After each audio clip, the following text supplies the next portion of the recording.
L'ovogénèse peut être décomposée en plusieurs phases. Nous avons tout d'abord la phase embryonnaire, où la jeune femme est encore dans le ventre de sa mère.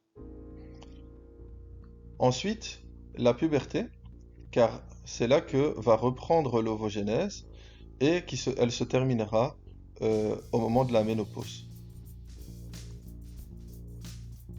Chez l'embryon, nous avons tout d'abord des mitoses à partir de cellules germinales.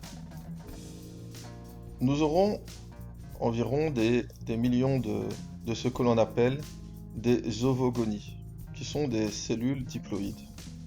Ces ovogonies vont ensuite commencer leur première division de méiose et nous obtiendrons des ovocytes de premier ordre, c'est-à-dire des ovocytes qui auront commencé leur première division de méiose et seront bloqués en prophase. Donc là, nous avons des ovocytes de premier ordre qui sont des cellules diploïdes qui possèdent des chromosomes, donc deux chromosomes homologues qui sont réunis.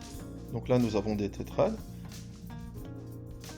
Ces ovocytes de premier ordre donc vont rester bloqués et il va y avoir une très forte dégénérescence de ces cellules jusqu'à la naissance et puis pendant la puberté.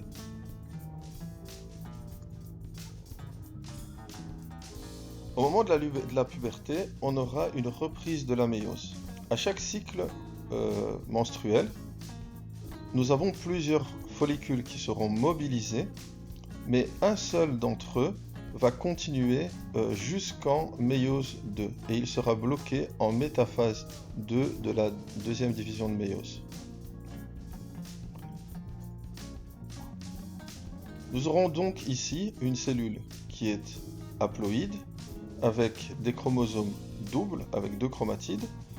La plaque équatoriale n'est pas au milieu. Donc au moment de la division et donc au moment de la télophase, il y a une séparation inégale des deux cellules.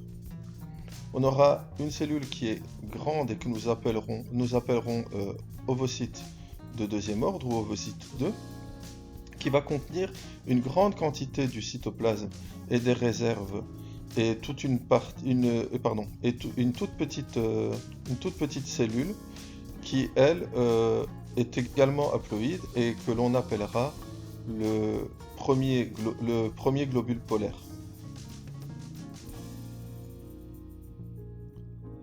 S'il n'y a pas de fécondation, l'ovocyte 2, après l'ovulation, sera détruit lors des règles. Par contre, s'il y a une fécondation, là, la méiose va reprendre. C'est-à-dire que là, la méiose qui était bloquée en métaphase 2 va reprendre. On aura une éjection d'un deuxième globule polaire. Et donc, cette cellule, cet ovocyte fécondé, donnera l'embryon ou le futur embryon.